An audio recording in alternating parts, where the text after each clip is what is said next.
Vinay ಕುಲಕರ್ಣಿಗೆ tension ಶುರುವಾಗಿದೆ. ಕೆಲವೇ ಕ್ಷಣಗಳಲ್ಲಿ ಶಿಕ್ಷೆ ಪ್ರಮಾಣವನ್ನ ಪ್ರಕಟ ಮಾಡುತ್ತೆ ಕೋರ್ಟ್ ಹಾಲ್ನಲ್ಲಿ 17 ಮಂದಿ ಆರೋಪಿಗಳಿದ್ದಾರೆ. ನೇನು ಕೆಲವೇ ಕ್ಷಣಗಳಲ್ಲಿ ಶಿಕ್ಷೆಯ ಪ್ರಮಾಣವನ್ನ ಕೂಡ ಪ್ರಕಟ ಮಾಡುತ್ತೆ. ಟೆನ್ಷನ್ ಶುರುವಾಗಿದೆ. ಕೆಲವೇ ಕ್ಷಣಗಳಲ್ಲಿ ಶಿಕ್ಷೆ ಪ್ರಮಾಣವನ್ನ ಪ್ರಕಟಿಸಲಿರುವ ಕೋರ್ಟ್ 17 ಮಂದಿ ಆರೋಪಿಗಳಿರುವಂತದ್ದು ಕೋರ್ಟ್ ಹಾಲ್ನಲ್ಲಿ. ವಿನಯ್ ಕುಲಕರ್ಣಿಯನ್ನ ಕೋರ್ಟ್ಗೆ ಕರೆತಂದಿದ್ದಾರೆ ಪೊಲೀಸರು. ಎಲ್ಲ ಅಪರಾಧಿಗಳನ್ನ ನ್ಯಾಯಾಲಯಕ್ಕೆ ಕರೆತಂದಿದ್ದಾರೆ ಪೊಲೀಸರು. ಜನಪ್ರತಿನಿಧಿಗಳ ವಿಶೇಷ ಕೋರ್ಟ್ನಿಂದ ಶಿಕ್ಷೆ ಪ್ರಮಾಣವನ್ನ ಕೂಡ ಪ್ರಕಟ ಮಾಡಲಾಗುತ್ತೆ. ಈಗ ಆಲ್ರೆಡಿ ನಿನ್ನೆನೆ ಪ್ರಕಟ ಆಗಬೇಕಾಗಿತ್ತು, ಆದ್ರೆ ಮುಂದೂಡಿಕೆ ಆಗಿತ್ತು. ನೇನು ಕೆಲವೇ ಕ್ಷಣಗಳಲ್ಲಿ ಶಿಕ್ಷೆಯ ಪ್ರಮಾಣವನ್ನ ಕೋರ್ಟ್ ಪ್ರಕಟ ಮಾಡುತ್ತೆ.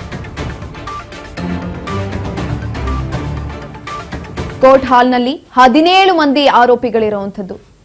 ಇದೀಗ ಎಲ್ಲ ಆರೋಪಿಗಳನ್ನು ಕೂಡ ಕೋರ್ಟ್ ಹಾಲ್ಗೆ ತಂದಿದ್ದಾರೆ ಪೊಲೀಸರು, ಕರ್ಕೊಂಬಂದಿದ್ದಾರೆ.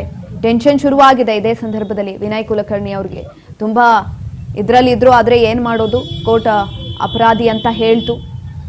ಆ ಸಂದರ್ಭದಲ್ಲೂ ಕೂಡ ನಿರಾಸೆಯನ್ನ ವ್ಯಕ್ತಪಡಿಸಿದ್ರು. ಅದಾದ ನಂತರ ನಿನ್ನೆ ಶಿಕ್ಷೆಯ ಪ್ರಮಾಣ ಎಷ್ಟು ಅನ್ನೋದನ್ನ ಪ್ರಕಟ ಮಾಡಬೇಕಾಗಿತ್ತು, ಆದ್ರೆ ಅದು ಇಂದಿಗೆ ಮುಂದೂಡಿಕೆ ಆಗಿತ್ತು. ಇನ್ನೇನು ಕೆಲವೇ ಕ್ಷಣಗಳಲ್ಲಿ ಶಿಕ್ಷೆಯ ಪ್ರಮಾಣವನ್ನ ಕೋರ್ಟ್ ಪ್ರಕಟ ಮಾಡುತ್ತೆ. ಹಾಗಾಗಿ ಟೆನ್ಷನ್ ಶುರುವಾಗಿರುವಂಥದ್ದು. ಕೋರ್ಟ್ನಲ್ಲಿ ಎಲ್ಲ ಅಪರಾಧಿಗಳು ಇದ್ದಾರೆ. ಕೊಲೆಗಾರ ವಿನಯ್ ಕುಲಕರ್ಣಿಗೆ ಟೆನ್ಷನ್ ಶುರುವಾಗ್ತಾ ಇದೆ. ಈಗ ಆಲ್ರೆಡಿ ಅಷ್ಟೂ ಆರೋಪಿಗಳನ್ನ ಕೋರ್ಟ್ನತ್ತ ಕರ್ಕೊಂಬಂದಿದ್ದಾರೆ ಪೊಲೀಸರು.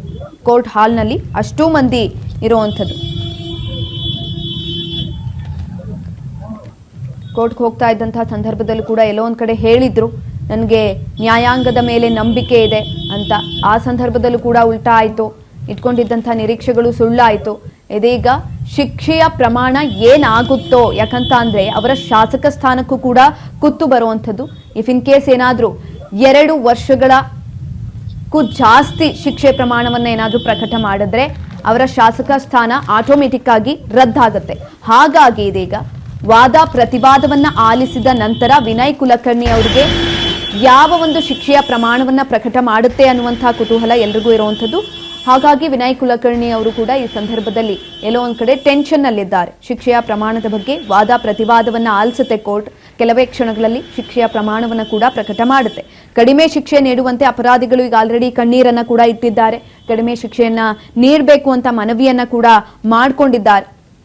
ಧಾರವಾಡ ಜಿಲ್ಲಾ ಪಂಚಾಯತ್ ಮಾಜಿ ಸದಸ್ಯ ಯೋಗೀಶ್ ಗೌಡ ಕೊಲೆ ಪ್ರಕರಣಕ್ಕೆ ಸಂಬಂಧಿಸಿದಂತೆ ಇದೀಗ ಮಾಜಿ ಸಚಿವ ಹಾಗೂ ಹಾಲಿ ಕಾಂಗ್ರೆಸ್ ಶಾಸಕ ವಿನಯ್ ಕುಲಕರ್ಣಿ ಸೇರಿ 17 ಆರೋಪಿಗಳಿಗೂ ಕೂಡ ಯಾವ ಶಿಕ್ಷೆ ಆಗತ್ತೆ, ಶಿಕ್ಷೆಯ ಪ್ರಮಾಣ ಯಾವ ರೀತಿಯಾಗಿರುತ್ತೆ ಅನ್ನೋದನ್ನ ಕೆಲವೇ ಕ್ಷಣಗಳಲ್ಲಿ ಜನಪ್ರತಿನಿಧಿಗಳ ವಿಶೇಷ ನ್ಯಾಯಾಲಯ ಪ್ರಕಟ ಮಾಡುತ್ತೆ. ನ್ಯಾಯಾಲಯದಲ್ಲಿ ಸುದೀರ್ಘವಾದಂತಹ ವಾದ ಪ್ರತಿವಾದ ಕೂಡ ನಡೆಯುತ್ತೆ.